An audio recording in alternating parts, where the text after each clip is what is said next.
Dozens of student, faculty, and staff, including Boise State President Robert Custra, gathered in the Jordan Ballroom for the televised memorial service of 33 people, including the suspected gunman in the Virginia Tech shootings.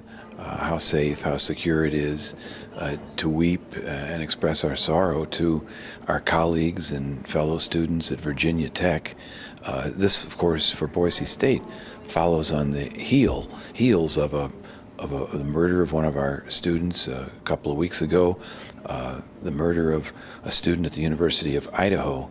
So it really does cause you to stop and reflect on what practices and policies are in place to assure that people off or on campus who are troubled are identified, sought out, and given the assistance they need before something so incomprehensible as what has happened at Virginia Tech doesn't happen here.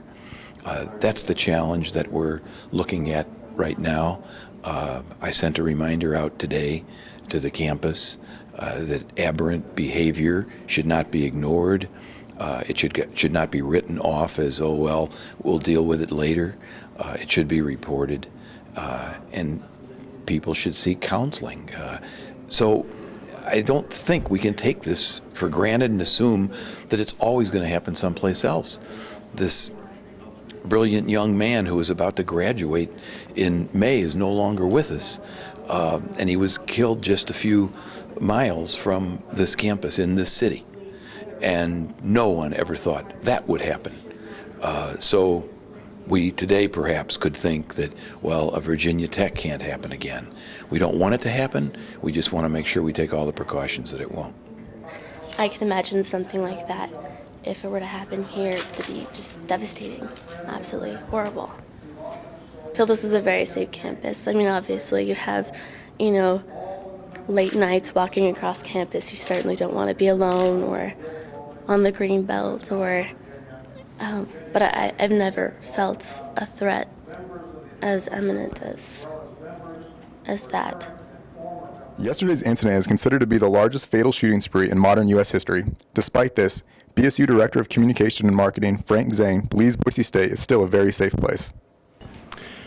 Well, I think near or far that a lot of people woke up this morning in 3,000 to 4,000 campuses around the United States and said, wow, what if this happened to us? And it certainly hits home that it was such a tragedy. You always think of campuses and schools as safe havens, and when they're violated by this type of horrific crime, it really gives people pause to think about it. So it certainly is a difficult situation. I think it does give us pause, though, to re-examine how we handle crisis situations. We obviously have an emergency response team here at Boise State, but when this kind of thing happens, you can see how other universities have responded. You can compare notes with your other institutions to find the best methods. I think one of the keys is always communication, and the challenge is to keep the student body, the staff and faculty informed about what is going on campus. With all the technological advances that do exist these days, I think those are the things that we always need to stay on top of and aware of so that we can effectively communicate what is happening on campus. Well, I think we're in the process of reevaluating how we handle an emergency situation.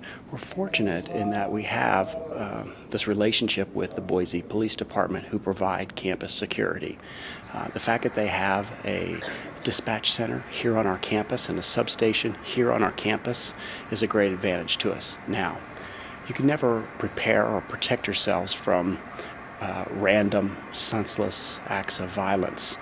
But we do work hard every single day so that we have a safe living and learning environment for our students, our faculty, and our staff and visitors who come to our campus.